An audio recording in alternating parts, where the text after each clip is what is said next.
Tonight is Thursday, May 2nd, and we are going to begin this evening's meeting with an open public hearing on our FY20 budget. At this point, I would like to open the public hearing in which we will discuss a proposed budget of $50,550,305. With that, are there any members of the audience who are here for invitation to speak on the FY20 budget? Seeing no takers, I would like to open it up to the committee to discuss the $50,550,305 proposed budget. If everyone is in agreement, we will take a vote. If there is any discussion or a motion to accept the proposed budget, we can entertain that at this time. Quick discussion, just to put some clarity points on it. Chris? Right? No? Kathy, can you just go over, I know that obviously with our last meeting with Finance Committee, we looked at a few variations or kind of a budget reduction from them and what they wanted. Can you just go back over how level services is I'm assuming is the same, and then speaking to how we came to the number that we are, just kind of from an overview again, for my own benefit. So essentially, going to our last FinCom meeting, we were essentially 130,000 off between their number and our number. And we discussed after that meeting where we could negotiate a possible reduction in our budget to get closer to their budget.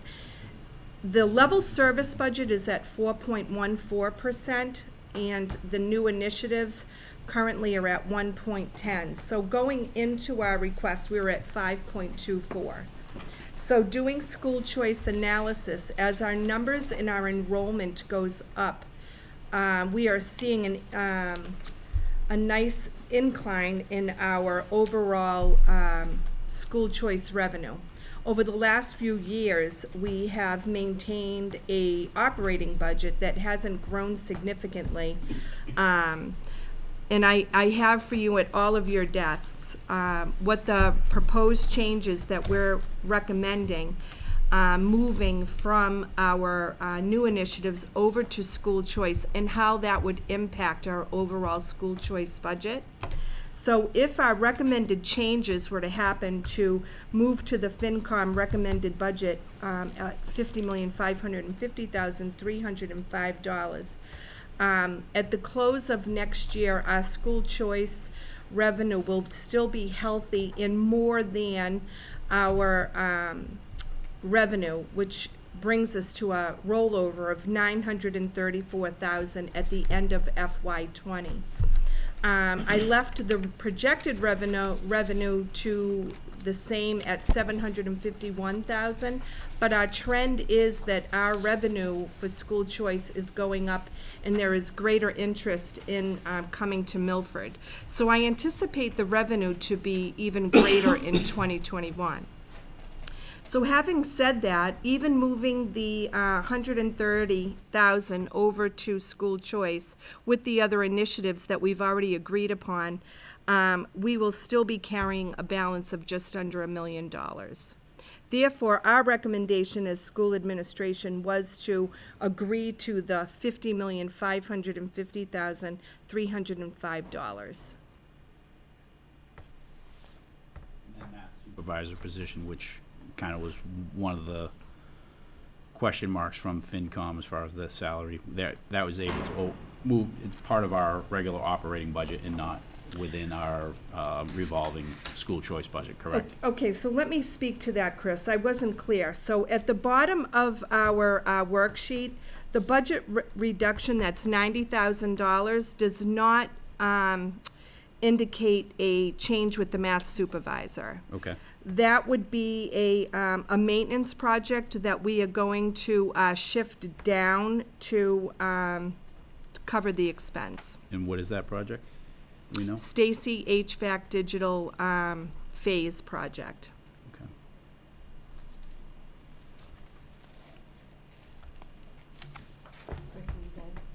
Okay.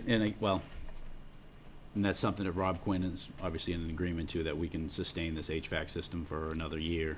Yes. I guess if if it comes to it, we could always look at school choice funds, I'm assuming, to offset costs. If, for some reason, Scenario, worst case absolutely. scenario, so we, Absolutely. Worst case scenario, it fails tomorrow, we can utilize our school choice funds to Absolutely. offset a one-time expense like this. So, Correct. okay, thank Yep. you. Great. Good. John, did you have a question? No, I just have a couple of maybe higher level observations and comments. When I came into, getting back on the school committee, we were, or maybe just before that, we were looking at a 6.22 possible budget increase for the initiatives that everybody wanted to put forward. In that month, a month and a half, I've seen these initiatives get cut, which is a little disappointing to me. In one sense, but I'm always mindful here of not just what we want to do at the schools, but what the town can sustain going forward, what we can afford and what we can sustain. I've listened a lot. I've been a part of some of these conversations in the past few years about how far a discrepancy we have with per pupil spending here in Milford versus our neighboring communities that everybody speaks so highly of. I look at what great financial shape that we're in Milford, and I look back over 20 years, and in part, I think that's at the expense of our school system and our students. If not, we'd have a much closer gap in per pupil spending. Trends don't change year to year or overnight, but I think in many ways we're selling the district short, our students short. We're in great financial shape, and as a community, and I don't, that's been with all good intentions, but there's been some sacrifice. And I want to keep this on a higher level, not drive into numbers, but we've seen how our local contribution hasn't shifted much in the past 10 years, where Chapter 70 has increased. Certainly on the town side of government, it has been proportional. The expenses come straight from taxpayers' dollars, not from local taxpayer dollars, not from the state level taxpayer dollars. I've seen just in the past few weeks, well, let's cut this, let's cut this, let's cut this, and that's on the pressure or the advice of the finance committee. But none of those conversations have included any indication or substance or justification that we can't afford it or sustain it going forward. It's been low-level conversations. I think that certain members that have been involved have been undermining this administration, this committee, and I'm just not happy with the direction that the whole process has gone. But I'll try and keep it at that higher level conversation, and we'll keep working every day.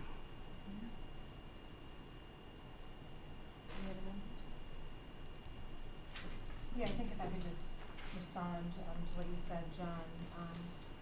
I think you're absolutely right in terms of the difficulty of the conversations that we've been having. And for those of us that have been on the committee for a number of years, we have similar conversations year after year. And it is frustrating. Having had the opportunity to sit in other school districts and see how the process works in other places, it's different, but it's not all that different. Every place has its own unique way of looking at budgets. Some places you're told is 3% and that's it, and that's just the way it is. And in Milford we have a little bit of a different model. I think the win in this particular situation is in great part to Kathy, Kevin, and Craig for looking at some alternate ways that we can actually fund some of the initiatives that we need without having to go into a really difficult situation on the town meeting floor. But that said, I think what a number of members of this committee have talked about, and I think to your point, it's probably time for us to do a better job of connecting with the FinCom and really finding a way to be emphatic about the need to meet over the course of the year so we can really make a point and help educate our community, because the community really is changing, and the face of our budget is supporting some of our neediest learners. I'm really pleased that we're able to find a way to support some of our general education programs as well right now, but I don't disagree that I think we need to find a way to improve this process, because the process is arduous and it's very challenging at times, so I don't disagree. with that. Yeah, and if I can just add that, you know, it's well stated that the FinCom is an advisory committee. And as a formality, they propose the budget for the entire town. Ideally, we all want to, you know, every board and committee and department wants to be in agreement with the FinCom as to what they propose. But I just hope that everybody here and everybody out listening is mindful that this is a decision for town meeting members to make on what they support. And I guess I'll try and leave it at that. And that's a really great sales pitch for May 20th, town meeting. So with that, is there a motion to accept the proposed budget at $50,550,305 for fiscal year 2020? Make a motion. Great, motion made by Chris, seconded by Megan. All in favor? So that's 6 in favor, 1 opposed. With that, I'd like to, do we have a motion to actually close our public hearing? Because that is the end of our budget hearing for this evening. Megan, motion? Seconded by Joe. All in favor? Okay, that's unanimous. Our FY20 budget hearing is now officially adjourned.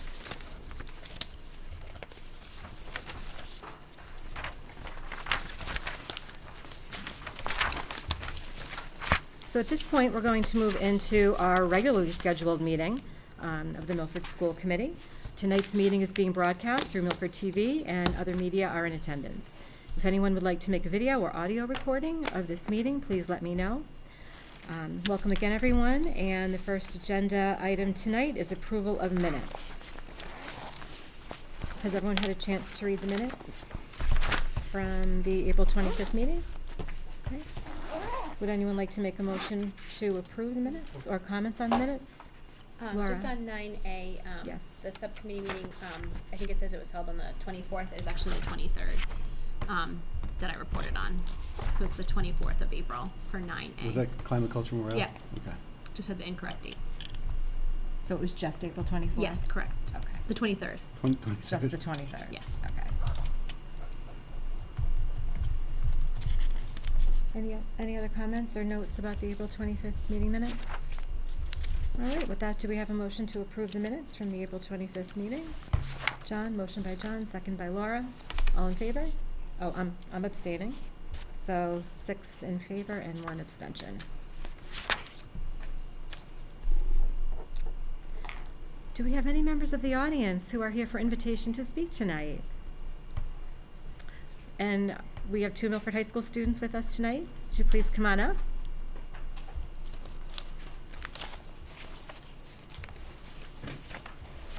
And would you mind introducing yourselves for us? Hi, I'm Ali Nesta. I'm a junior at Milford High School. I'm also a class representative of the class of 2020. Hey, Ali, welcome. Thank you. I'm Anthony Albuni. I'm also a junior, and I am a vice president of the class of 2020. Great. Nice to have you both with us tonight. Thank you for having us. So you have some updates from Milford High School for us?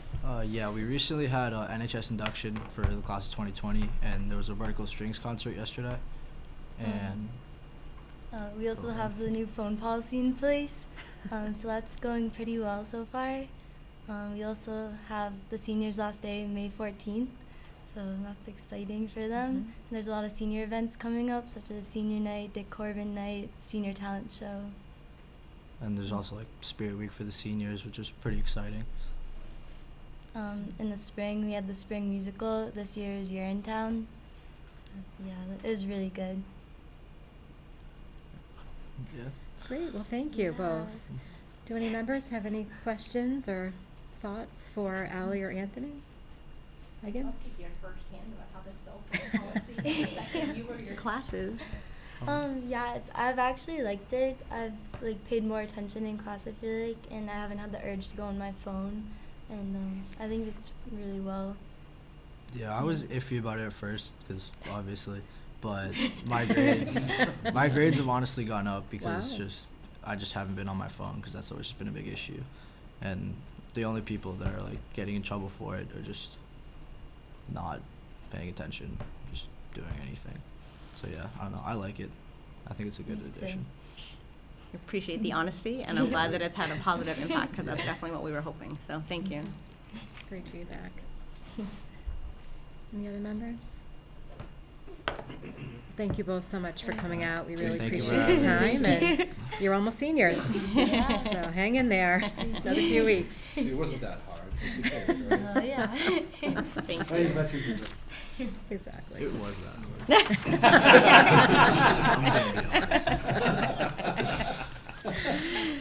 Well, you're still standing, so that's good.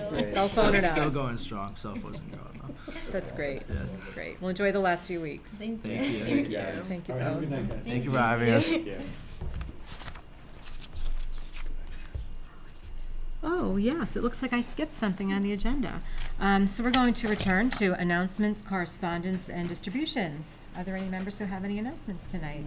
Chris? All right, first, like, no, next Wednesday on May 8th, CPAC is having, so the Milford Special Education Parent Advisory Council will be meeting at 6:30 at Memorial Cafe, at the Memorial School Cafe, and the subject is youth mental health. So hopefully everybody's welcome to attend. Also, announcements-wise, 8th grade Stacy Middle School student Haley Jansen's. She won. I want to look at this article here. It was a essay that she wrote on labeling fake news as a threat to democracy, and she won this year's countywide Law Day essay contest. So she was picked by the Worcester County Bar Association. Most recently had a breakfast with them, along with Mr. Al-Kazarian, who encouraged her to write this. And I think it's a very proud award that she should, award that she should be very proud of. I know Haley because she's on my soccer team, so she's a busy girl, and I was listening through here. So she ran cross country in the fall. She played soccer for me in the fall and also the spring. I know she's in orchestra. She's also running track, and she's also a soccer referee. And then she found time to write this essay, and it was an award-winning essay. So she certainly is a talent at many levels, and should be congratulated on many levels for all her talents. And certainly she was awarded and recognized. So I think it's important for this board to recognize her too. So congratulations to Haley. That's great. Those are two announcements. One thing on correspondence, I was wondering, Kevin, we met recently with the citizens of Milford, and I was wondering, did we have any correspondence back with them in regards to that meeting, and do we need to have a correspondence back with them? I'm addressing one of the issues tonight on the agenda. Okay. I don't think so specifically. Okay. I'd have to look back at my notes. though. Okay, I guess, yeah, if we Yeah. could check on I know that. we're, I know we're addressing one Yeah. issue they brought up this evening. Yep. On the agenda, but Yeah. there may be other things, so Okay. I can look at it. Very good, thank you. Yep. Any announcements from superintendent? Mr. Oh. Or We gotta Mr. come, there we Kinsinger? go. Oh, sure. All right. Sorry. I'd like to announce that on May 15th at 6 o'clock, the Hawk University is bringing in a viewing of the documentary Like. Like is a documentary about the impact of social media on our lives. We're bringing the film in so that parents can watch it with kids. So kids 10 and over are going to be welcomed also. And we're hoping that parents come with their children. But after the viewing, so the viewing's about 45 minutes long. After the viewing, we're going to have a panel discussion with Dr. Perriello, Josh Otland, Amy Leone, Joni Geltman, who was the person who presented earlier in the winter on it's just technology and social media. And then we're trying to secure a digital marketing professor from BU, so if we can get her, that'd be great. But the five of them will be talking just basically about the film and then some of their thoughts around social media. So it's a free event, it's open to anybody, so hopefully you can come, everyone can come. Could you repeat the date and the time again? May 15th, 6 o'clock. It's over here in the high school auditorium. Great, thank you. Okay. Yes, so I'm very happy to report that the committee held their first office hours this past week. On Tuesday morning, Miss Ingemini and I were there, and we only had one taker, but someone who came and had some great feedback and thoughts and suggestions. So we will definitely be holding another either late May or early June. So we'll be publicizing those hours as soon as they're confirmed, but glad to report that we were able to do that. So that was excellent. We also had the district-wide art show this week, which was just incredible art from, I think, kindergarten or first grade through high school. And it's one of the presentations was Introduction to Watercolor. And all I could think was, if this is the introduction, I can't imagine after another session or two. The work was unbelievable, as well as the bee artwork. It was all phenomenal, but two really struck out. They did G's quilt work, and did sort of memorable quotes about their families, and it was just really impactful. So great job by all those students. That same evening was the Vertical Strings concert that Chris mentioned, so grades 4 through 12. And our music program just continues to amaze me. Their work is really impressive. Haley is in the band and the orchestra, and she was one of the district select students, so it was funny to me to see her. She went to the law breakfast that morning and then performed for us that night. So certainly students with a lot of amazing talent. And then this Friday is the flag raising ceremony here at MHS, where we'll be celebrating the countries of origin of our students, raising 3 additional flags, Cuba, Kenya, and Pakistan. And also I believe the sophomore class auction is this Saturday night, so a great fundraising event for the sophomore class. I believe it starts at 7 p.m. Thanks. Great, thank you. That's fantastic, because Meg took like 3 of mine. And I talk faster, so we're I good. love it. I love it. Yeah, you're much quicker than even I am. I've got a couple of just quick announcements. First is just a reminder for the committee. Monday, May 6th, we'll be hosting the school committee tour at Milford High School at 8 a.m. and Memorial Elementary at 9 a.m. So, if you can only attend one of the two, just give me a note, so we'll wait for you in the lobby at Memorial. We'll meet right in front of central office at the high school. So again, high school at 8 a.m. and Memorial Elementary at 9 a.m. All right.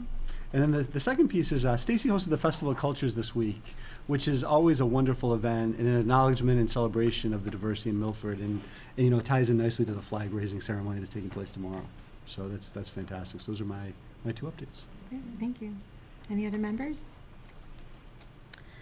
All right. So I guess it's come to that time of year where we are beginning to look at all of our schools, our school improvement plans, and our handbooks. So it seems fitting that we are starting with Shining Star. So welcome, Dr. Masterson and Sarah. Happy to have you here with us tonight. So before they start, if I may, Ms. Chairman, everybody at their place has just a copy of the template that I've asked all of our principals and directors to present as an update on the goals from last year. And one of our goals is to kind of get a completely standardized form. Many of our principals are creatures of habit, and we're working to kind of get to one complete kind of presentation form. But this year we've shifted to a common form for updating the goals. It's very simple and direct. It just gives you what the goal was and where they are in the process.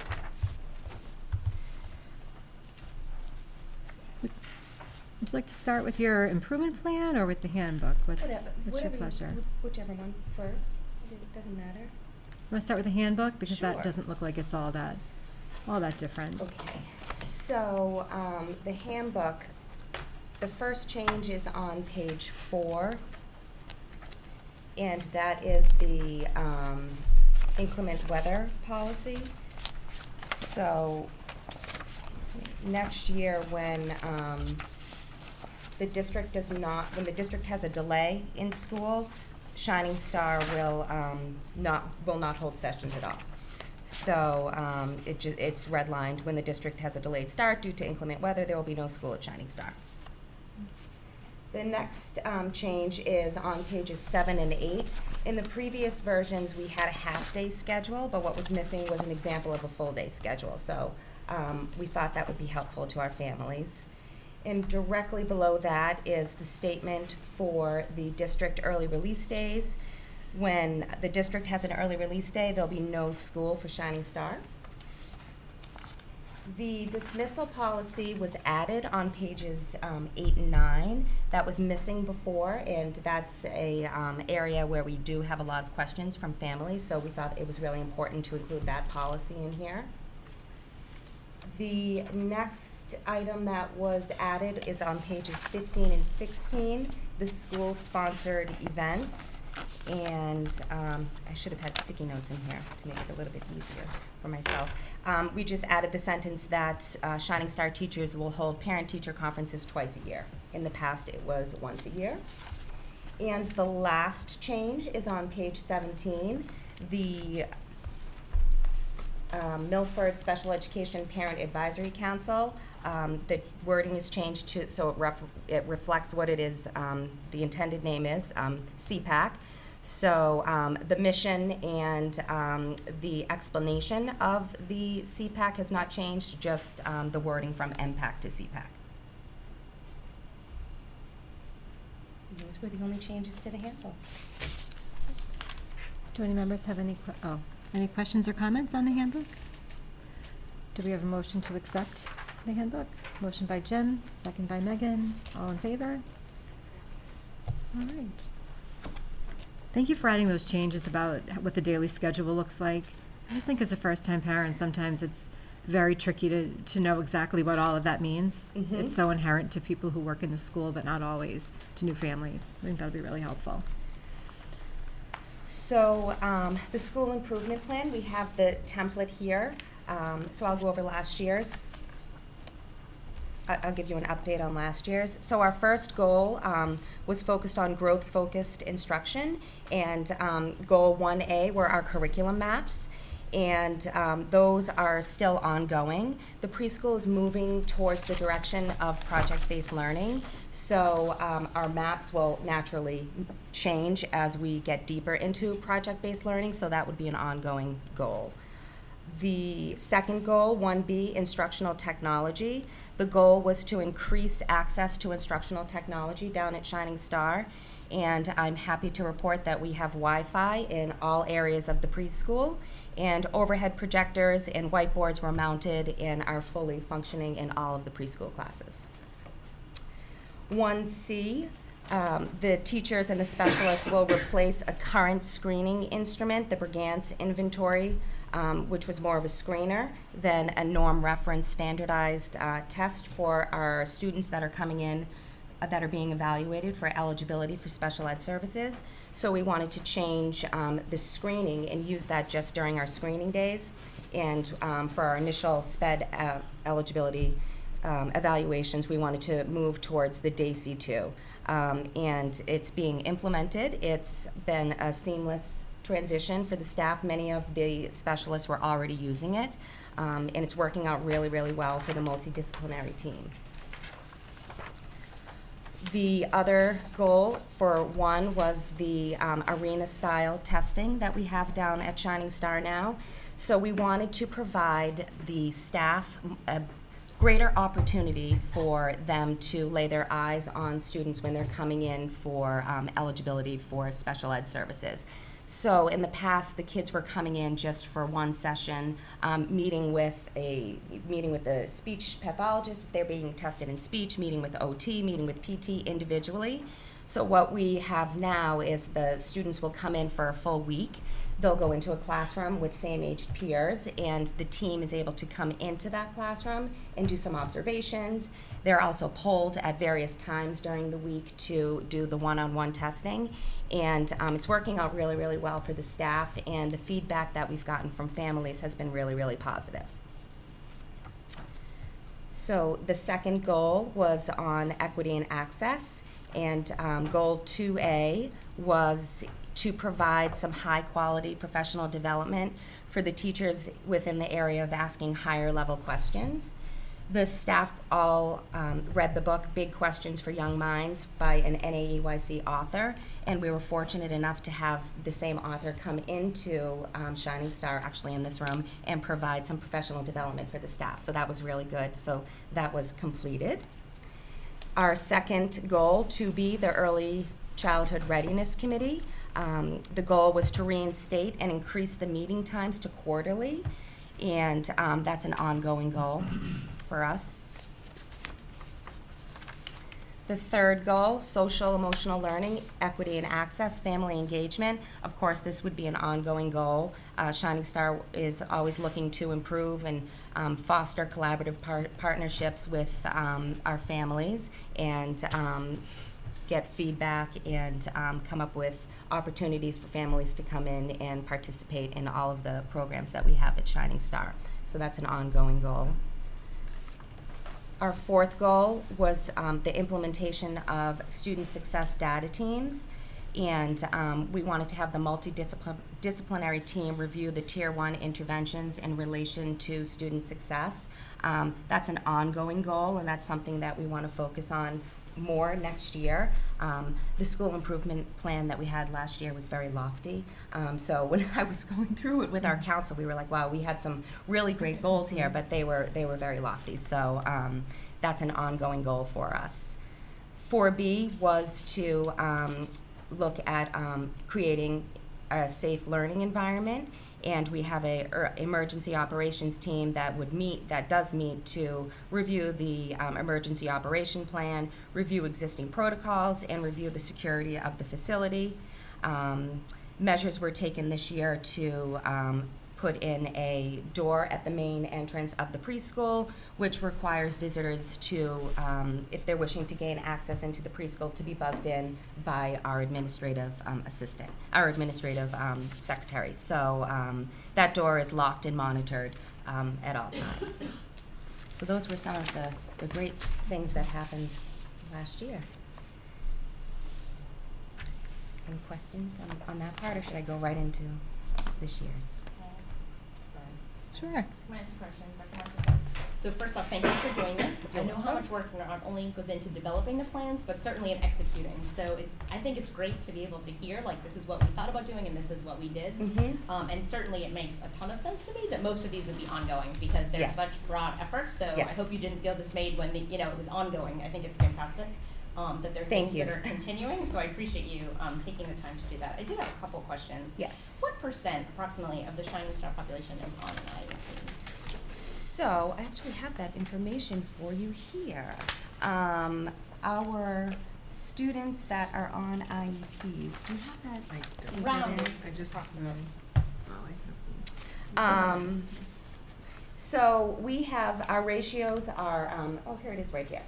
So right now we have, as of 4/25, there's 178 students at Shining Star. Total students that are on IEPs are 100 students. Of those students, 51 of them are EL, and 42 of those EL students are on IEPs. Thank you, that's great. I love the concept of the Early Childhood Readiness Committee. I think Yes. that could have the potential to be really impactful, Mhm. and I understand it's ongoing. Could you talk about anything specific that was done in the past year related to that? Yeah, it's that's been a little bit of a struggle for us, and Sarah's here to attest to that. Sorry, Sarah. We've really we tried to get the local area preschools involved. A lot of the outreach came from Sarah and from myself, and we kind of took a step back and thought, well, maybe there's not an interest because a lot of it is coming from another preschool. It's it was coming from my office. So we tried to brainstorm some ideas and get the elementary principals involved. We did a survey to see when people would be willing to come and visit, but there just is, it's been difficult to get those other area preschools to come in and take part. And I know that it has a lot to do with that grant not being there anymore. I don't know if you Right. wanna- Yeah, the kindergarten. But no, I agree with you, Megan, wholeheartedly. I think it's very important to have, just community-wise, to get everybody looking like this is what we're doing for curriculum, this is how we're getting our kids ready to enter school. So I think, again, I hate using this term, but buy-in. If we can get a buy-in from, a few more people and just, build our committee a little bit more. Maybe really look at, 2 or 3 goals that we'd like to see accomplished through the year. Yeah. Those are some of the things that maybe could make us a more cohesive group. Okay. So I would, I think that's a very important piece. And maybe one thing to think about, it came up for me as we were going through the budget process, is it became clear there's a disconnect in terms of the population we're serving and some some people's perception about what that population is. And I'm just wondering if there's a way that we could better link with the whole community to help encourage and incorporate students from a very early age, such that we're setting up some success from 3 and 4 years old versus them coming into the district. You know, certainly if they move in at that age, we can't do anything about it. But if there's a way to get the, you know, different populations involved earlier, I just feel like that could be potentially really impactful. So just something to think about as that group is continuing their work. We do find a lot of, through our work, that a lot of the churches, but it's not an easy collaboration. No, easy's not the word. Just finding what they want from us and what we want to be able to give to them, non-threatening, and just to, that's where we find a lot of our EL families are attending at different, you know, different churches and things like that. We have found out that later in the day is a better time for EL families, for those who are walking as well. So some of those things. So we're hoping to, you know, put our heads together, and I fully agree with you to, you know, that we can. But I think that the churches are going to be a good inroad for us. And we're going to celebrate Milford. Excellent. So great. hopefully Yeah. that will make a lot of connections as well too. So, Oh, that's excellent. yes. And Celebrate Milford, May 18th. be there. That's excellent. And in regards to family engagement, I just wanted to personally say thank you for the invitation to Invention Convention, because I thought it was phenomenal. And so I know that's just one example, and I'm sure there were many other things done, but I thought that was a great display of kind of things that are going on. So thanks. And that's the direction we want to move towards. I mean, that's a larger scale, big project that the children undertook with their teachers. I don't foresee every project being like that, nor it should wind up being that grandiose, but we definitely want to have more opportunities like that for families to come in. Realistically, 2 or 3, but we'll move slowly into that, and that's part of our school improvement. Thanks. Thank you. You want to move on to the upcoming year? Okay. So our first goal is in line with the district's strategic plan. Again, growth-focused instruction. So it goes back to last year's goal. Got a little bit more focus towards the project-based learning, but the staff will create standard-based curriculum maps using the Understanding by Design framework, incorporating project-based learning approach while working to improve the intervention process. So, would you like me to skip right to how we'll meet the goals? Yeah? Do you mind could you just clarify a little bit what does project-based learning look like at the preschool level? Sure. How is it maybe different from what you formerly did? So, project-based learning starts with an essential question that the children come up with the teachers. So it could vary from year to year. The Invention Convention, like I said, is a big scale project. It's guided, it's very much guided by the teachers, but the whole idea behind project-based learning is that, let's say there are 4 students in the class and they're talking about somebody got a new puppy, and there's lots of interest about puppies and animals, and you're seeing that they have a pretend vet center over at the dramatic play area, or they're bringing in little beanie babies or stuffed animals, and there's just lots of talk about animals. The classroom teacher would pick up on that and create areas within the classroom to foster that curiosity. And then she would start to create a list of questions that the kids would come up with. So the questions would drive the whole entire project. So the direction of where the project would go really comes from the students. The teachers could guide it, and as we're starting off, the teachers will guide it more so because they are so young and they need to get used to that process. So an end project for that could possibly be a veterinarian coming into the classroom and showing x-rays, or creating their own little veterinarian office within an area of the classroom. So it's a lot of hands-on interaction from the students, and it really comes from student interest. So it's highly motivating for the students, and it's just a positive, happy way of teaching. Like the kids love it, the teachers are invested in it, and we're really, really excited about moving towards that direction in the preschool. That's great, thank you. You're welcome.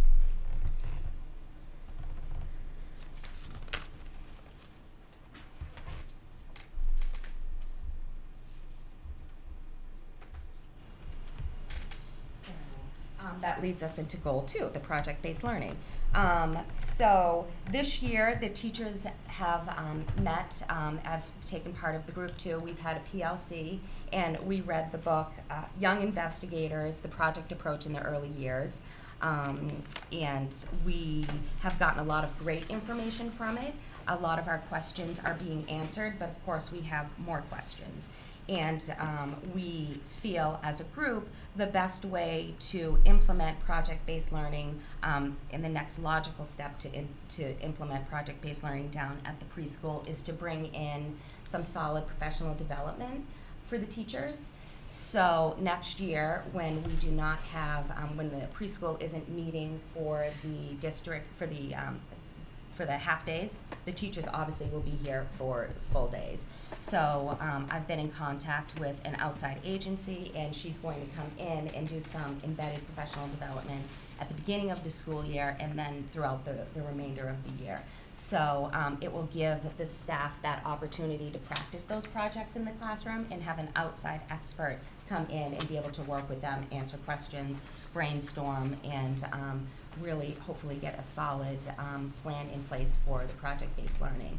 So we will be having that embedded professional development, and we'll also go into another PLC where we will be reading the book Project-Based Teaching, How to Create Rigorous and Engaging Learning Experiences.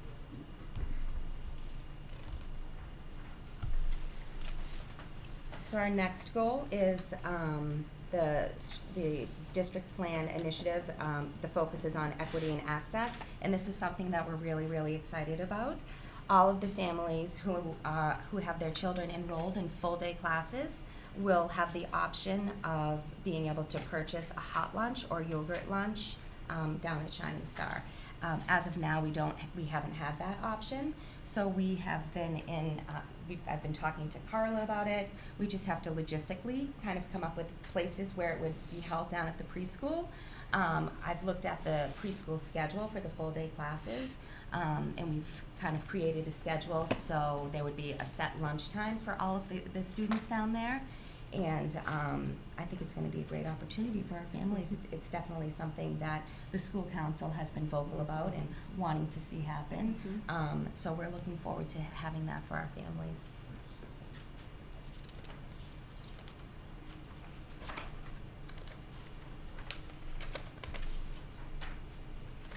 And our last goal is safety and security down at Shining Star. So I already spoke about the secure entrance into the preschool. We want to, I want to highlight some of the things that the staff already participates in that we will continue to participate in. The EpiPen training every year, and every 2 years our staff is certified in pediatric first aid and CPR AED, and they will be doing that again this year. Our emergency operations team will continue to look at our crisis management plan to ensure that the environment is safe for students and staff, and create guidelines for speaking to young children about school safety. Obviously, the children are of a different age than high school and middle school, so speaking about lockdowns and police officers in our schools and just safety in general is an area that you need to be delicate with because of their age. So our crisis team is constantly meeting to talk about, how to handle those situations. We have some great books that we have down at the preschool. And just overall having that ongoing discussion about the facility and the safety. So if I can add just 2 quick things to that. One thing is I think Corey and Josh do a great job of collaborating together because obviously they share the same complex. So they work closely together. In the police and fire department, I really want to give a lot of credit to them because they're constantly engaging with the preschool and coming in and reading and doing some kind of fun programs in a way that makes like police and fire seem non-threatening to the students, and it's done in a very thoughtful way. I've had the opportunity to see the fire department I think present down there once or twice over the last couple of years, and they really do a great job with the kids. Any other members with Questions or comments? Sorry, Chris. Quick comment, thank you very much for all your hard work. As a past council member, know that, it certainly doesn't happen overnight, so, thank you for kind of looking back at your school, looking at points that are always gonna improve your school and make it better for the Milford students that do attend there, so, thank you. Megan? I have a comment and a question, Yes. sorry, Nicholas. First, on the lunches, I just think that's phenomenal, and hearing the summer program come in and speak to just the volume of people they were serving, I think that has the potential to be very impactful, so great, so glad to see that moving forward. Just for my benefit, could you just talk a little bit about the current state of kind of the curriculum mapping in terms of where you hope to go with that? So right now, our curriculum mapping is based off of specific programming that we're using. Our everyday math programming, our Houghton Mifflin programming. We have some science kits downstairs that we're using, our FOSS science kits. But naturally, once we move towards project-based learning, Got it. the curriculum maps that we have that are addressing units and activities within Houghton Mifflin will not apply to what we're using down at the preschool. The everyday math will continue to stay because that's a staple. Project-based learning is, you still need to make sure that you're covering the standards from the state. So the maps will look more standards-based, so we will more than likely have the standards that the state has for the preschool level, and we will have suggestions for projects. But it will, the biggest difference will be the elimination of those, of the basal, of the Houghton Mifflin. Okay, excellent, thanks. I just wanted to add, I think that both Shining Star and the Family Resource Center are gems of our district, so I commend you both for your work. I think we're really lucky to have and start students out that strong, so thank you. Thanks. I just also wanted to say thank you for all of the work, and I do think it's very representative of the way the 5 schools work together in conjunction with our preschool. When we hear you talk, the things that you're talking about are very similar to the things that we're hearing when students go through Memorial and Brookside and moving their way up. Even the things as simple as offering a lunch, those are things that are really developing readiness skills. You're meeting a need that our community has demonstrated, but they're also readiness skills. I mean, I think we all know that in kindergarten, one of the most traumatic possibly parts of the day is how do you order lunch at school? So to think that a nice proportion of our students will be able to enter kindergarten actually as leaders, and how do we do this and how do we make that work? So hats off to you for that work. Thank you. Thank you for recognizing that. That is, we try to, in a developmentally appropriate manner, model a lot of the practices that the elementary schools have in place. But, the age of the children, they're 3 and 4, so we don't certainly want to overwhelm them. We want to do it in a more developmentally appropriate way. So that's great that you recognize that. We appreciate that. Well, it's obvious in the work that you're doing, so thank you. Thank you. So do we vote to accept the school Yes. improvement plan? Okay. If there are no further comments, do we have a motion to accept the Shining Star School Improvement Plan? Motion by Joe, second by Meg. All in favor? That was enthusiastic, Joe. That is unanimous. We just voted on the handbook. Yeah, so we're good there. So the handbook So you guys are all set. You're good. Thank you. Thank you. You've been accepted for another year. Oh, good. All right.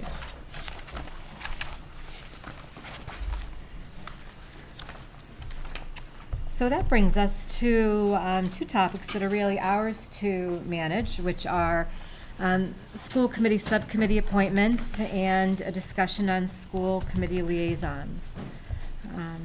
So you all should have received a copy of the current subcommittees and/or committees that aren't official subcommittees but have school committee representation on them. So at this point, I've heard from a couple of people in terms of what their interests are, but I think this is a good time to kind of talk through a little bit what people's preferences are.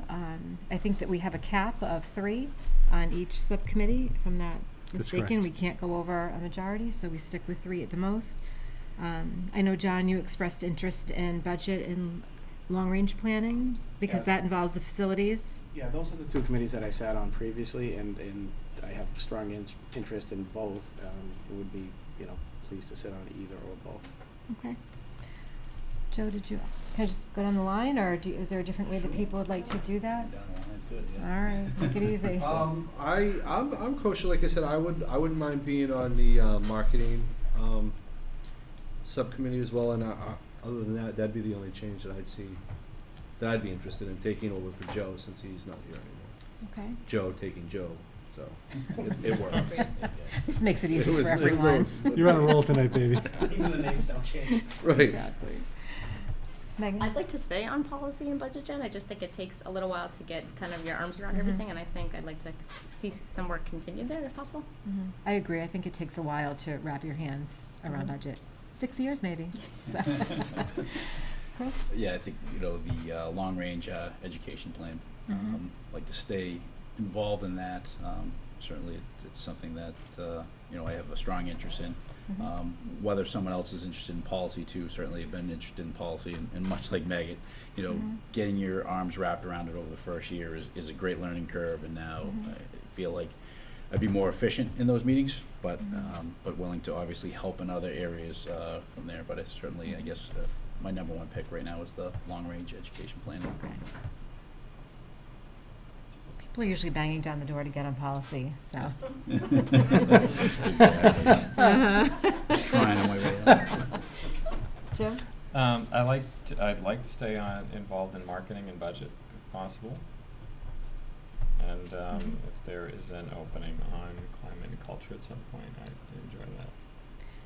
Is there a cap on how many members we can have on climate and culture? I can check that if History? you wanna X him for that, and then I can check Okay. to see, because that was out of a contractual agreement that we made with the teachers union. Okay. I only want to see 3 of us at a time. Well, right now I think we just have you're the only representative right now for culture climate. Yeah. Mhm. I can check that. Okay. There may be language. I'm not sure. Lori, did you have any strong feelings on which subcommittees you'd like to participate in? I would like to stay on budget, if possible. And I don't think it's a bad idea to have more than one member on the climate culture. I think it's nice to kind of rotate through, and you can hear a little bit from the schools. So we could kind of do like some kind of rotation. I don't even know if needs to be the same individual person, so that might be another idea. I can check that too. Okay. Yeah, just because I find it really helpful to meet with representatives from the school and to hear what they have to say firsthand. So other members of the committee might want to do that as well. Mhm. And same thing, I think, for health and safety. Okay. I would say. I mean, I would continue on Mhm. if you wanted me to, but I also think it might be helpful for other members of the committee to hear from the representatives from the different schools. Mhm. I agree. So if I look at a chart that I'm filling in, Mhm. right now we have 4 people who are interested in budget, and everything else looks reasonably filled and with kind of scattered, with the exception of wellness. What time do those meet during the school day? They do. Usually like around 2:30. It's usually in the afternoon. Yeah, it usually is in the afternoon. Which I have no Gotcha. problem staying on it as well. I tend to Okay. get to, sometimes I tend to get to those. Okay. So Joe, I'm gonna put you back on wellness, and I don't mind staying on policy. I think the only thing we have to kind of sort out is we have 4 people expressing interest in budget, so I'm not sure how we want to address that. So right now, what I have is people interested in budget are John, Megan, Laura, and Jim. For policy, we have Megan, Chris, and myself, but I'm willing to switch or move. For health and safety, we have Laura. Long-range ed plan, we have John and Chris. Marketing communication, we have Joe Calorie and Jim. Climate culture and morale, we have Laura and possibly Jim if we can have 2 on that. And wellness, we have Joe. So Does wellness only need 1, or is it multiple there? I think you can have 2 reps if Two that's one reps, that's yeah. flexible. Like Yeah. if I could make it, then someone else. That's could what make I it. was getting at, yeah. But there's So- usually, Yeah. it's a huge round table. I mean, everybody's pretty much at that meeting. Yep. Mhm. Jen, can I make a comment? Yes. I just realized that we're missing one subcommittee. Oh, okay, what's that? We need a representative for the sick bank. Okay. I apologize. No, it was on the list, and for some reason I didn't remember hearing much about it, so I kind of just made an assumption that we Well, weren't Joe doing was much. on that Joe sick was, bank, yes. Joe so- Moraes. So, Mr. Chairman, I will sit back from budget. I'll let the other three that are interested, with just a note that I still tend to be very involved in the budget, but just won't participate in the subcommittee, and I'd be happy to take the sick bank in return if that works. I was Works for also me. ask if I could add something, a comment. Sure. I guess, I think, you know, I have such a strong interest in the facilities and long-range educational plan because of my involvement in the past and naturally my career path Mhm. of the last 30 years. And I was going to say the same as Meg. I think we're Mhm. also involved and engaged in the budget Mhm. from a high process and a high level. And to the point, I think that, I don't know if it's happened this past year, I think it has, but back when I was on the budget subcommittee, we were just having full school membership, full school committee meetings with the finance subcommittee because it was, as everyone knows, we haven't been on the same page. So I'm also willing to step back from, not that it's my choice, but I take the same approach as you, Megan, so I'm okay either way with that. By law, we need a subcommittee for these. So it almost sounds like, a budget subcommittee, if we could abolish it and just have meetings that were the entire committee, might be more beneficial, but I don't know if that is to the letter of the law. I don't know the answer to that. So what I would recommend is maybe identify 3 subcommittee members tonight, Mhm. and then I can look into that question to Right. see where Yeah. it stands. It just seems it's so, when you look at That's this. a great Jerry Moody question. Right, yeah, when you, the things that school committee's in charge of, budget, policy, They're important. and overseeing the Mhm. superintendent. So if that many people are, want to be part of the budget, Mhm. does that subcommittee just kind of dissolve away and it becomes a committee-wide discussion at all of our meetings? I Mhm. don't know, so. Mhm. Jeff? John? Oh, thank you. John? I was just going to say that I'm not sure whether or not we have to have a budget subcommittee, and if we do, it could just be almost in, I don't want to say definitely in name only, but it doesn't mean that we can't continue the meetings as a full committee until Mhm. there's more of a need to Mhm. diversify just into a subcommittee. I think the problem is, and we were aware of this before, that we had a 3-member budget subcommittee, but a 4th member would often show up to listen because there were so many moving targets and so many points Mhm. being made by both sides that we ended up having to post the meeting Mhm. as a full committee meeting in order for that, Mhm. any 4th, 5th, or 6th, or 7th member of this committee to speak and deliberate. So Mhm. I don't know that I've added any clarification, but that's just a few points to consider. Well, is there any reason not to have a budget subcommittee that's posted every single time? And then if we knew we had 4 people who were fairly committed to going each time, is No, that? I think that's is the way that a you. problem I to think do it that I think way? that's the way you go forward, yeah. Mhm. I think as a subcommittee, we didn't meet that often as like the 3, Mhm. I don't think it was that often. I think, Mhm. to everyone's point, it was most of the committee. Mhm. Well, it is, and I think, your point is well taken, that is, out of all the things that really are in our purview, budget is one of the 2 or 3. So do either of you see a problem, Kevin or Kathy, with So, like I said, I can posting it ask that way? I think I would recommend identifying 3 people just as kind of as John said, to kind of have it in name tonight, and then I'll get an answer from Jerry, Okay. if people are comfortable with that. Okay, so I'm not sure exactly where to go between 2 people have offered to, You could take do you it want out, to, Jen. you're That's okay to fine, do yeah. that? Mhm. All right, so for now, in name, we'll leave John, Laura, and Jim, and then we'll get some information from Jerry and Sure. figure out what we can do moving forward. All right, thank you all for that. I'll get this typed up and send it out to everyone, so. Do you want to add me on to wellness, just as that second person, just in the event that, the. Yes, I'm happy to do that. Yeah. Yeah, perfect. Should we have a second person for the health and safety one as well, just in case? Let me check, the health and safety and the culture, climate, and morale are contractual, so I just want to look at the contract language. Okay.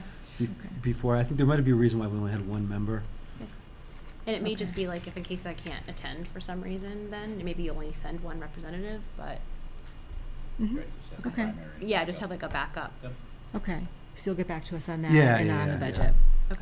Yeah, Okay. wellness is just a standing committee we have as a district that we have school committee participation on. Mhm.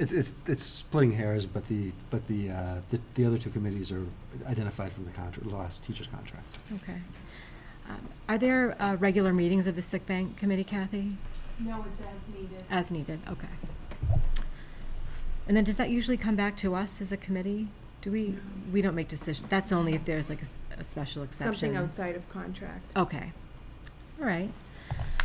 So do we vote on subcommittees, or I think we just decide them? Okay. So that brings us to the next agenda item, which is school liaisons. And I know that I was not assigned to one this year, so if people want to engage in some discussion about how you thought that went. I know in the past, we would take a school one year and then switch it up and do a different school every year. I think one year we did not, that I can recall. One year we didn't have individual assignments, and maybe if from the school perspective, there was any feedback from the schools on if they were happy with the way that went. I don't think there's any shortage of involvement from this particular committee, so whether we're technically assigned or not, I think people are all over the place. I would say from a feedback perspective, I've received no negative feedback, so Okay. that's always good news. Yep, no news is good news. Okay. Go Chris? ahead, John. John? I was just gonna say,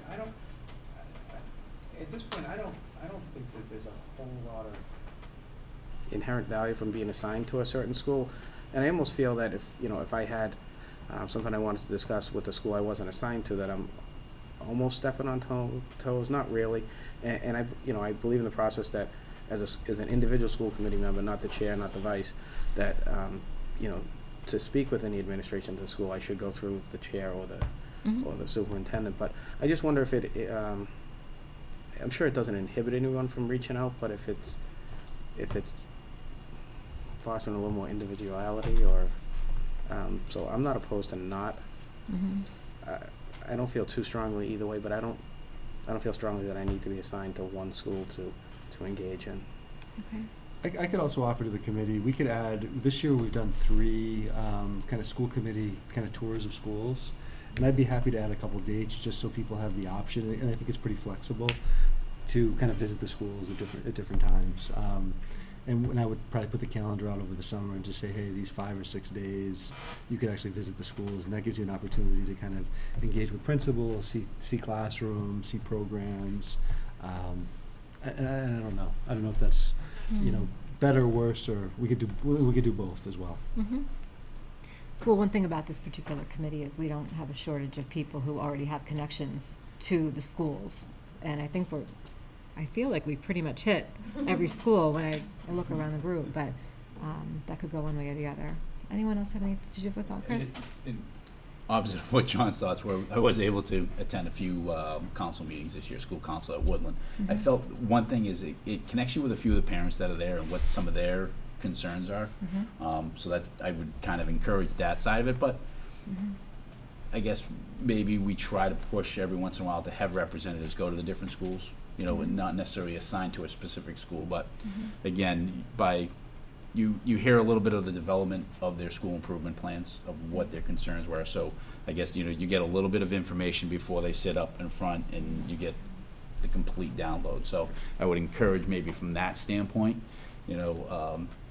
and it may help us in, kind of fostering, we're always looking for that community engagement. So I guess maybe part of that community engagement would be with, the parents that are on those councils. They're the kind of that first line of involvement. So hopefully we can, by working with some of them, it may foster and broaden out our communications and our engagements. Only thoughts again to it, but I don't want to. That was my defense to it. Yeah. And that's why I didn't want to speak towards you, or speak to you, but that was my defense of it. Like I said, and it was only a couple meetings I was able to attend. I had a lot of conflicts, so even though I was assigned to the school, I felt bad when I did have a conflict and wasn't able to attend something. But again, it just kind of gave me, you hear about a lot of the cultural and enrichment events that are going on. This gave you just a little bit more opportunity to be one-on-one in a room with the parents of the students within that school. Right. So. Oh, those are good points. Megan? From a self-assessment standpoint, Jen, I did not meet expectations in this area. Like, I just felt like there were so many conflicts and so many PTO meetings and council meetings I wanted to go to, and it just didn't work out. So, to John's point, I almost felt guilty that I was given the school and I wasn't able to be the representative I wanted. So, I would be fine changing it so that we're more flexible in who attends what. Because I think, like, I felt like I was solely responsible to attend all these things, and unfortunately, that just wasn't the reality. I think that's fair enough. Laura? And I think to just kind of piggyback off of what Chris and Megan said, it would be nice to know, I know generally when the school council meetings are and the PTO meetings are for the schools that my children actually attend, but I don't know when the other ones are. So, somehow if we could kind of communicate that, then like Megan just said, if whoever's available on that particular night, could then attend, that would make it probably easiest. Well, just while we're on that point, Dr. McIntyre, is there a central calendar, like, for the schools that would have, because that would be phenomenal. There is on the Okay. website. We kind of go back and forth in terms of what, because there's so much Noted. going on in Yep. any given day. But is there one that would have said district-wide art show, vertical string concert in one place? I believe the main calendar will hit like kind of district-wide type things, Okay. like high school graduation. Okay. But generally, like, the school calendars are the best place to go. What I could do for the committee, though, which would be very easy to pull off, is just get, like, because these are usually set over the summer, or even early in the fall. We could get the dates out to everybody. Great. And just say, hey, these are the dates for the council and PTO events anyways. And it's so tricky because, like, we have things like being added and changed all the time, so to really kind of say, That's why almost, speaking to the calendar, if we could see it almost in real time, that it gets updated, it'd be beneficial for us. But yeah. but it's, I any think given night could have a dozen events. Correct. Correct. And that would just be with high school athletics. Right, yeah. Why don't we do this as a start? Because this is I would say let's not let perfect be the enemy of the good. Let's get you guys the PTO and school council dates before the school year, and that way at least you'll have them. And then regardless of which way you go with that piece, but I'll give those to you probably sometime in the summer when they're set by the different councils and PTOs. They generally, the councils generally don't change. The PTO dates, they try to kind of negotiate because, as leadership changes, sometimes people can't do certain nights or whatever. But we usually have them, August, early September. So I'll do that regardless of what you guys decide. Are there any other strong feelings, one way or the other? I mean, I think the way we've done it, we've touched on every school. We've tried out every different pattern of how to do it. Well, I mean, so whatever works, if we can all get into whatever schools on our own schedules, I don't think that's a problem. I don't think anyone needs to be assigned directly. So are people comfortable with the idea of getting more access to dates, school council dates, PTO dates, and getting our hands on the calendar and just knowing that all of those things are available to us as we see fit? And maybe with your offer of a couple of additional visits, I think that would also be really helpful. I think those are well received. Okay. So we'll move forward without specific assignments, but knowing that we'll continue to be involved. All right, thank you, everyone. So that brings us up to report of superintendent of schools. Great. I have 3 things this evening. Yesterday, which is starting to become an annual event here, we hosted what we call Candidate Day. And what we do on Candidate Day is we invite potential teaching candidates and administrative candidates who show promise that we meet at career fairs or when we visit colleges. And we spend some time sharing just key information about the district, so all of our department heads and central office folks kind of talk about their particular areas. We tour all the schools, and the principals kind of give each of the candidates kind of a brief tour of the school. We answer their questions, we ask them some questions, so it's a really good opportunity for them to see if Milford is a fit, and it gives us a lot longer of a look at a candidate to see how they kind of interact with us, each other, and kind of in the school environment over the course of the day. And we've had a lot of great hires out of that process, and one, it shows us a couple of things. One, it shows us which great candidates are really interested in Milford, and 2, it just gives us a longer look at them.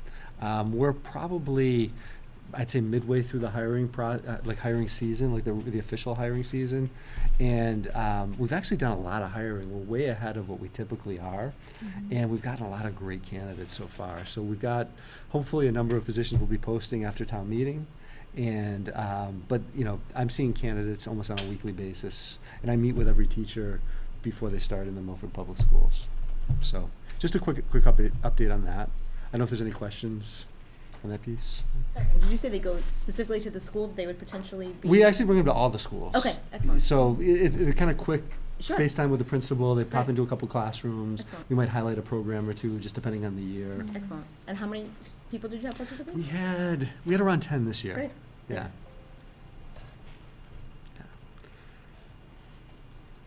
All right. Next up is the survey results from the long-range education questions, as well as the alternative structured learning days and kind of blizzard bags. So what I want to do is just quickly review the survey data and then kind of open it up to questions and discussions and kind of talk about, you know, where we are with next steps with this information. So we had a good response rate. We had over 1,000 students, about 260 faculty members, and close to 600 parents that responded. So the first question is, how would you describe you or your child's experience with the Blizzard Bag or Alternative Structured Learning Day? And, you know, the vast majority of the respondents either felt positively about it or were kind of neutral on it. We had about 15% that kind of felt negatively about it. And I have a couple theories on that. 81% of students felt very positive, or neutral. So the students had the highest percentage of negative or very negative results, which was interesting. And, you know, Jen and I had a conversation, and she said, what if we had 5 snow days and one of them was an alternative structure? This year we only had 1 snow day, and it happened to be the alternative structured learning day. The other piece is that seniors never have to make up snow days. And if you break it down, it's not the percentage of negative isn't too different than the percentage of seniors who took the survey. So there's kind of 2 competing theories there. The faculty felt pretty overwhelmingly positive about it. Only 4% had a negative view. And parents also kind of fell in between, you know, the students and the teachers. They were pretty positive overall. If you look at the next question, which is how many Blizzard Bag or alternative structured learning days are appropriate for a school year, it kind of followed a similar pattern to the positive negative view. 12.3% said 0, about 88% said 1 or more, with kind of a very mixed response. It seems like there's an appetite for more than 1 day. Oh, I'm sorry, I'm 2 behind. I'm following on mine because I'm kind of a selfish person. So basically, again, students, 85% of students supported 1 or more days, 94% of faculty supported 1 or more days, and 91% of parents did. And if you look at the breakdown, kind of, it's pretty mixed. There's about, 10% said, they liked the 1, about 78% wanted 2 or more. One of the things we'd have to think about, and this is something we discuss as a committee at the end, is, we did a 1-year side letter with the Milford Teachers Association, and my only caution to expanding the program would be that, we've only done it 1 year. We captured a little bit of data, and again, generally it was pretty positive. But we had a pretty mild winter, all things considered. And if we have like Snowmageddon next year, that might be a different scenario. So it's just something we have to consider. All right. So again, generally pretty, did I go the wrong way? Yep. Yeah, there we go. All right, so let me shift gears to the building questions. And then we'll talk about both. Which Milford Public School do you feel is the highest priority for significant renovation or a new facility? Milford High School was, by far the number 1, which was the same conclusion the Long Range Ed Committee kind of came to. Stacy was second, followed by Memorial, and then Shining Star only came in at 1.5%, which is interesting because they're kind of in. Wouldn't it really do worse than both Shining Star and Brookside? Again, this is a combination of students, parents, faculty, and community Interesting. members. So, Where would your where would your improvement efforts start at Woodland? so there's always some surprising information that you got. But for generally the top two and the overwhelming, Like a helicopter pad. again, 90% of the respondents felt either Stacy or the high school were, so which is kind of what we expected. I'm surprised we don't see more, like, so Memorial seems pretty old and outdated to me, but yet doesn't seem to ever rank. It's actually in really great shape. Oh, it's in great shape, but it's just, It's like an old elementary school. Like the Yeah. design is an old elementary school. It's just brick and mortar. But maybe there's a nostalgia factor there. I think it's the Yeah. environment inside It's that retro. building. It's- Yeah, it could be. It could so be. old it's hip. It's come back around. It's coming back. Again, very similar numbers in terms of who thought what was the highest priority. Parents kind of felt a little stronger than Milford High School was, more so than Stacy. It was a more of a distant second. And again, students and faculty were pretty similar. If you look at this one was a little more mixed, and I'm still not convinced I have the best analysis on this data, but basically.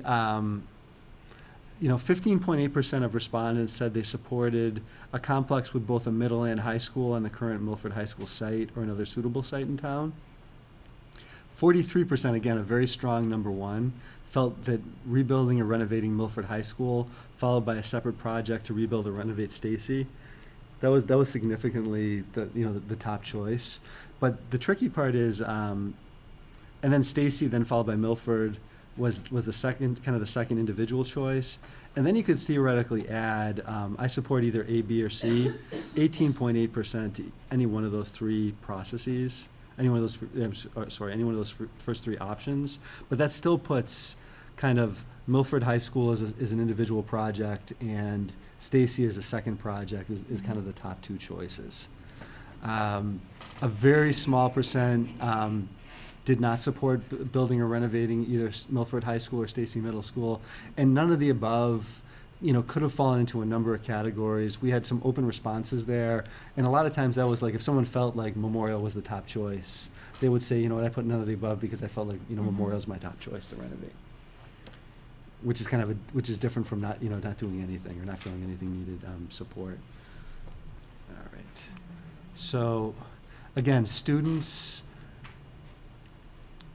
It's interesting. Students and parents both felt that the high school, followed by Stacy, was kind of their top choice. It was the faculty's top choice, but just by one vote. I think the Stacy choice was second. And again, parents were very interested in some building project occurring, and they were pretty flexible in terms of what that was, more so than the faculty or the students.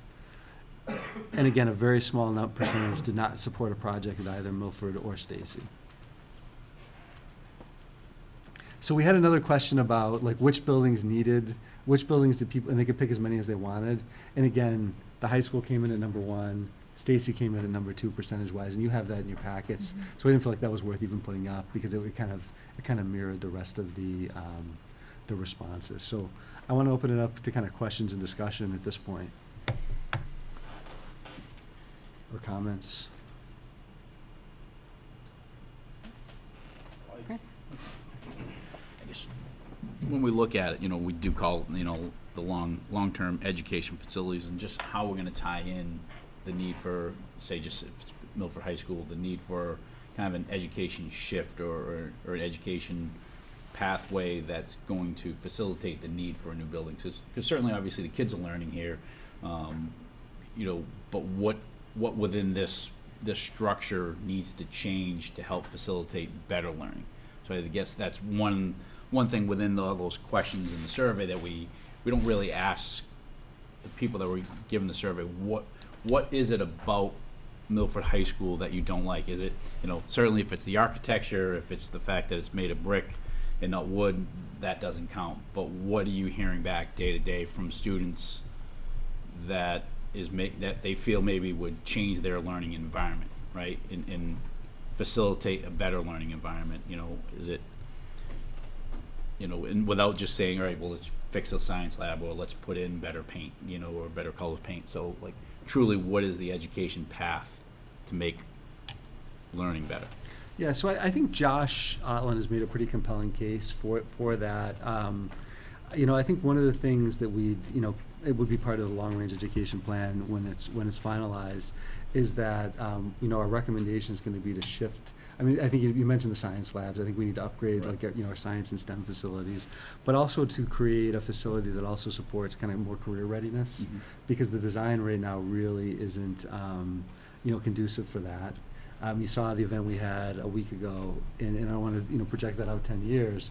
But you know, we had tremendous interest in the building, you know, the Lowe's program with the building the dog houses, and we're also seeing kind of the data, which has been pretty consistent over the last decade or so, where we're seeing a group of students, and it's about 25%, who either aren't going directly to college and are going directly to work, or are doing it within a semester. And so we want to have as much, you know, I think we want to develop more programming in that area, Mhm. because we have we're built for college readiness right now. Right. And that's kind of the shift we want to make. And that's outside of, like, you know, the roof and some of the facilities and Right, structural yeah, pieces yeah. that are, Yeah. I think the other thing that we really rely on when we do, and we did with Woodland, and Craig can probably speak more pointedly than I could to that, is that the architects really bring in a lot of research in terms of, you know, what's happening in education, you know, what are the trends. So I think it's like creating collaborative spaces. I think we do that. We've seen the wonderful impacts the design of the building has had on learning at Woodland, where, you know, it just set up for collaboration. And I think, you know, technology is here to stay, and how do you leverage design that supports technology? Right. And again, you know, 20 years ago, if we were building a building, we'd build a computer lab. Now it's going one-to-one devices, so we're not going to have computer labs.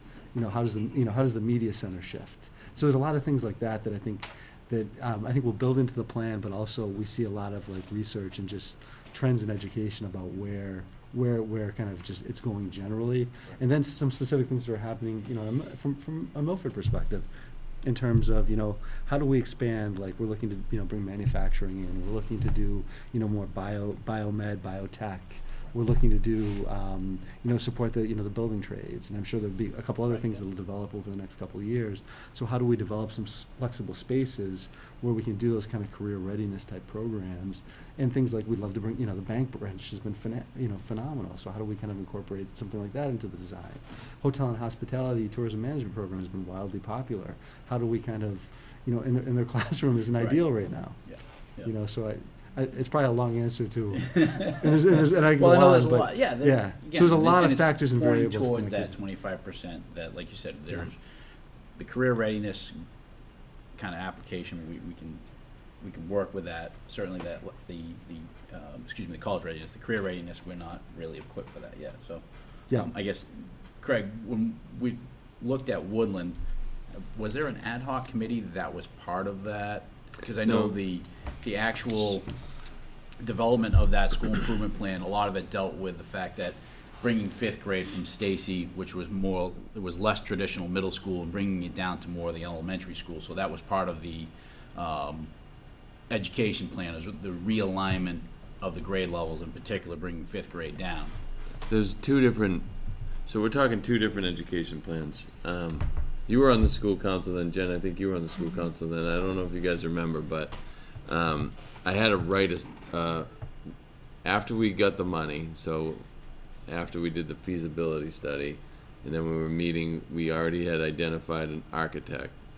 I had to write an education plan that brought in all the programs that you guys just spoke about. So, like building trades, all that would get written into an education plan, and then that's when the architect would look at them and identify spaces for them. So when we wrote the education plan for Woodland, there was a lot in there about collaborative spaces, flexible learning spaces, and that's why you get the building that you get. So the kinds of programs that Dr. McIntyre just identified and Josh Otland will identify, that's going to drive what the building looks like.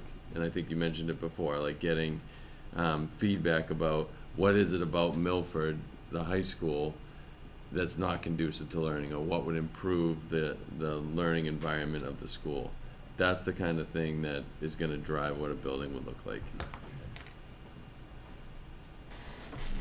I think my main takeaway from the surveys, Kevin, is that they're just supporting, the efforts that are ongoing. So I think it's really comforting to hear that both students, faculty, and families are kind of supporting the efforts, whether it's, considering alternative structured learning or moving forward with the facilities plan, and next steps on new buildings.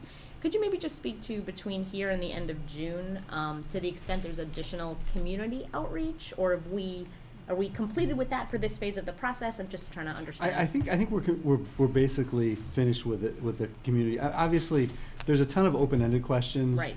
That I've got like hundreds of pages of that, and we just haven't had time to sit down and kind of code Sure. that out. Okay.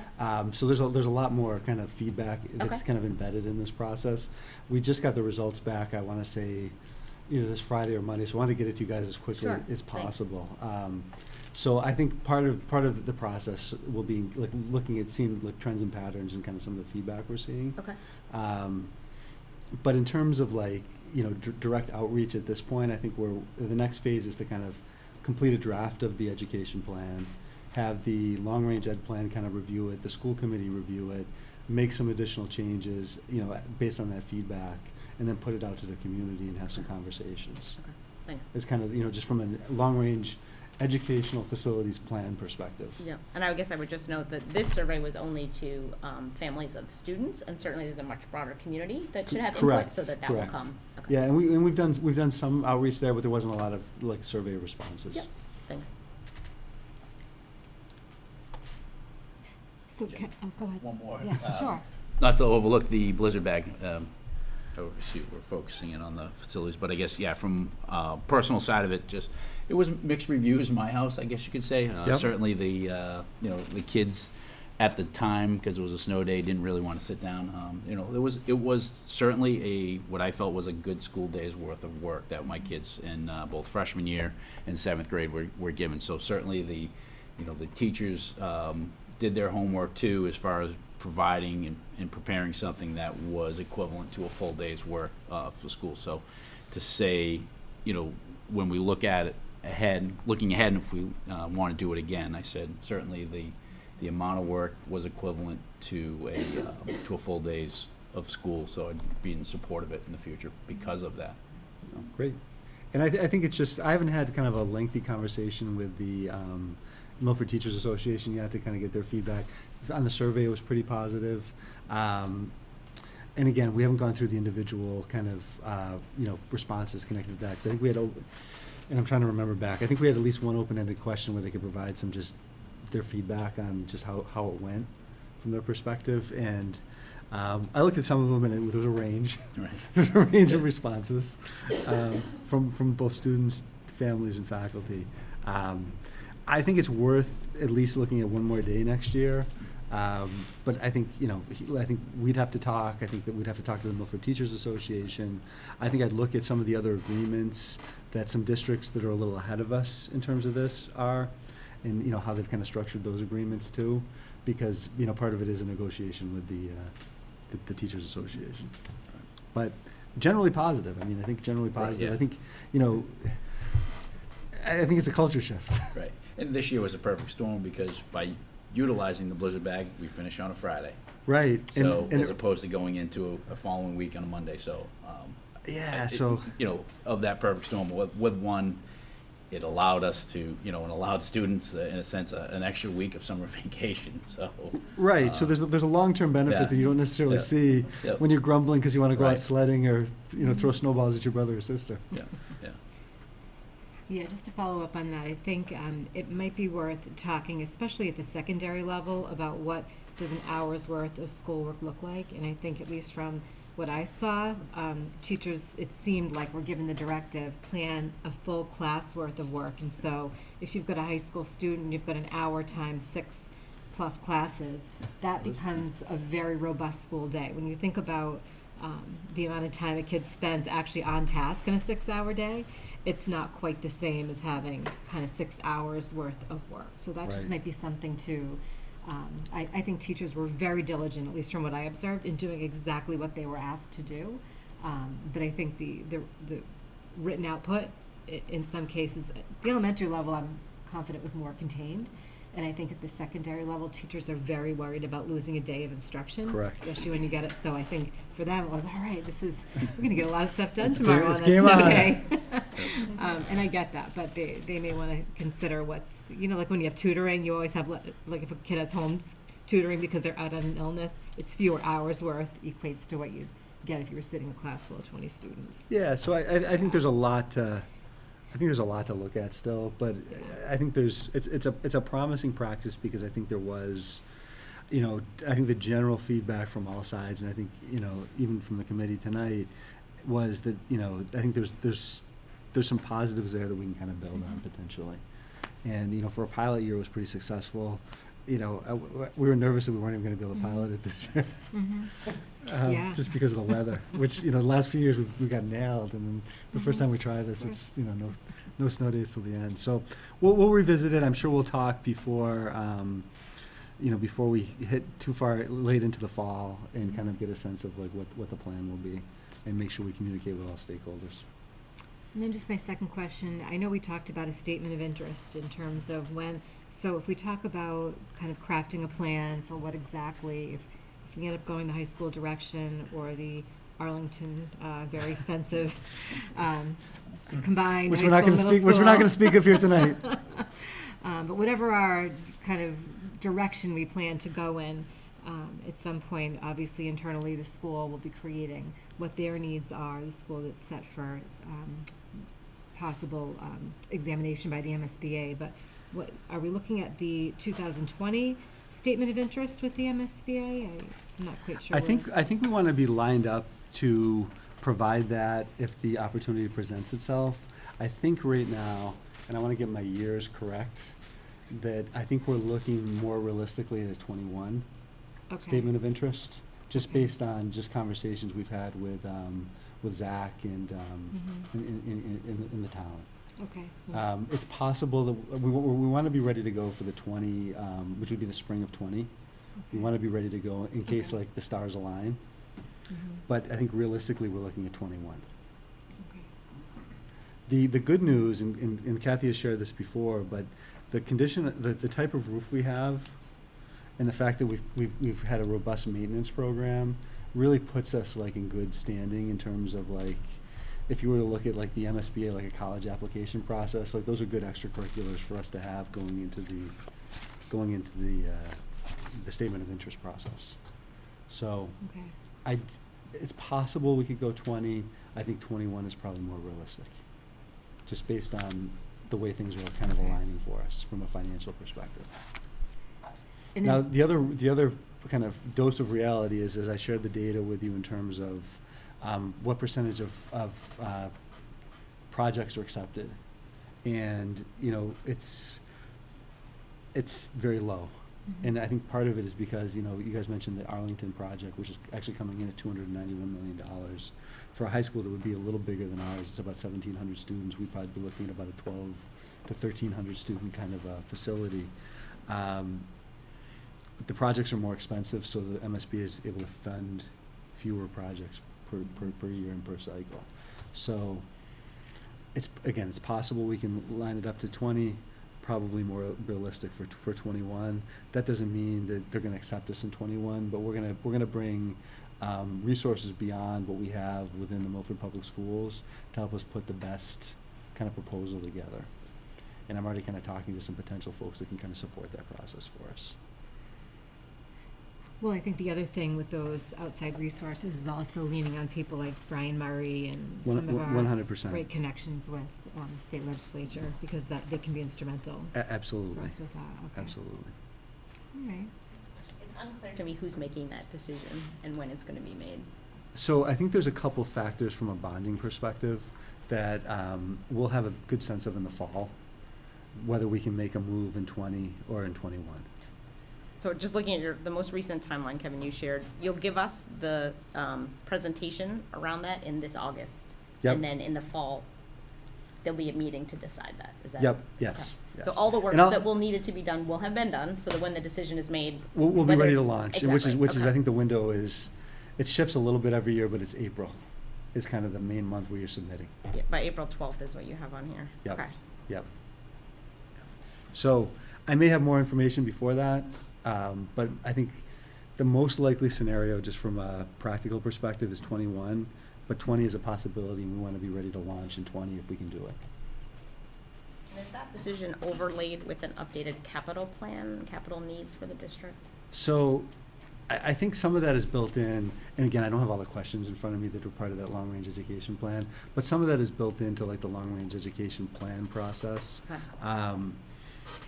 And obviously, like, there's some things that, like when we knew East was going offline, there's some maintenance that we would typically do that we just don't do because Mhm. it's just a bad investment. Okay. It's not related to like health or safety or anything like that. Yep. So timeline does play a factor. The roof is gonna drive the timeline a little bit. As a point of order, can we possibly make this an agenda item? I think we're driving really deep into this right now as an update item. I'm happy, you know what I would say is, I'm gonna have, I think, a draft for the committee at the end of June. Right. Why don't we put it on for July, and we can kind of go through the plan, and then I can also talk about the process again. Because again, I don't have that like directly in front of me, so some of it's difficult to answer. I think that makes sense. But all good questions. All right, so speaking of surveys, So, all right, we're back to the survey again. One of the things, and this is kind of to follow up on Chris's earlier question about the Citizens for Milford, we're undergoing kind of a process to identify either a college, university, or a vendor to support the development of a school choice survey. And one of the reasons I'm going in this direction is because the last 2 times as a district we've done surveying around school choice, we've done it internally. And I'd rather have, real like psychometricians actually, developing questions and kind of following kind of a best practices procedure. And I'm also going to expand it out to not just school choice, but any family who makes a choice other than Milford. So whether it's homeschool, school choice, private school, or, some iteration thereof. So we can get kind of a more comprehensive report about why students and families are making choices generally other than Milford at different phases. And I think having people who do this for a living put it together, whether it's a team of grad students from a university, and we've got some nice connections there, or we use a group like we did for this past survey at Panorama, or there's a couple of organizations whose names are escaping me right now that we've used for different surveying to kind of pull that together. So I'll have an update when that's ready to roll, but I'd rather do it right than quickly. questions or comments? How do we get around, if we use a college, university, the contact list? Obviously, there's, I'm assuming, some confidentiality there. Yeah, so there's generally like agreements that whether it's a private company or like a university, Yep. you would sign agreements around like surveying and access to information. Okay, so they would have, we would present them a full list of individuals that meet these criterias of school choice out or private school out. and Yeah, they'll that we be have, able to whatever we have contact them. access to, we provide them with that Sure. information. And So, then, yeah. and they're not doing anything other than reaching out, and there's probably gonna be a protocol for that, like how many course. times you'd reach out before it becomes intrusive. Mhm. And there's kind of industry Yeah. guidelines for Yeah, that. and through the agreement, their information is protected. Right, and they're like an objective third party, so they're Mhm. not really looking for salacious information, they're just looking to Right. provide the data to us so we can kind of, and some analysis of the data. Okay. It would go out to all families that have choiced out or left this current school year, is that? I would say we'd probably look back Okay. several years, because I Okay. think it'd be anybody who has a student who's kindergarten through grade 12. Oh, great, okay, Who, and that way we can kind of just look at some trends and patterns too. Great. About why they're making the decisions. okay. And again, we haven't gotten that far into like how like a particular group would approach that. Sure. But I would say my goal is to have any student who's made any family who has a student who's made a choice other than the Milford Public Schools would be reached out to in some way, whether it was an email, like a letter in the mail, or whatever we kind of eventually agree to. Thanks. And I think it gives you a more comprehensive picture. Definitely. Can you commit to it'll be done no later than? At this point I can't, I probably will shortly when I get a sense of Okay. like, because they're outside organizations, so I think the Sure. timeline would be different if we're working with a college, university versus someone we're paying, and we can kind of direct that a little bit more. Fair, okay. Laura? Okay, all right. Great minds think alike. All right, thank you for doing the work on that, doing the legwork and getting that up and running. All right. Report of the Assistant Superintendent for Business and Human Resources. Mrs. Perry. Yes, I have for the committee's approval this evening a grand total of the warrants in the amount of $330,360.24. Do we have a motion to accept the warrant? Motion by Joe, second by John. All in favor? Okay. I also have a professional development or course reimbursement request in the amount of $2,256.40. Motion to approve. Motion by Joe, second by Megan. All in favor? And we also have a list of the latest appointments from our previous meeting for your review. And we do have a gift this evening.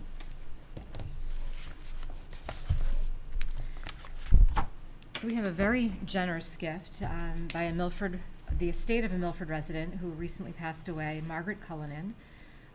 This is a gift in total of $59,629.50.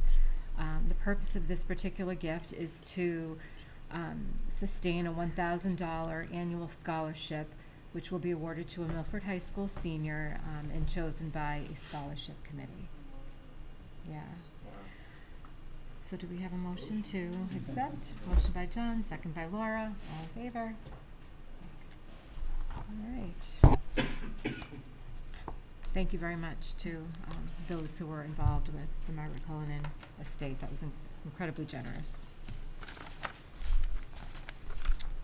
Do we have any subcommittee updates tonight? I don't think so. Okay. Future agenda items. I just had one request. I know we're gonna talk, Kevin, about the long-range plan in July. I would just hate to see us go that far without getting just a quick update in terms of where we are with the plan, if it's gonna be completed in another 2 months, so maybe just a 5-minute, this is the work that's been done since November when we last spoke about it, just so we can all get a quick update, if you don't mind. Yeah, we can definitely do that. Thanks. Any other members with future agenda items? Then if I can add one, we should add superintendent's evaluation process for that, for our, hopefully one of our next meetings.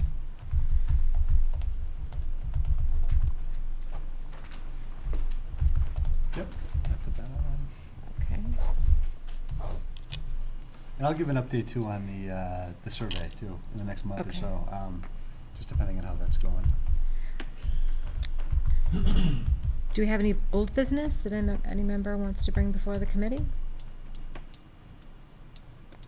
Okay. Then in that case, I will seek a motion to adjourn. Motion by Joe, second by Meg. All in favor?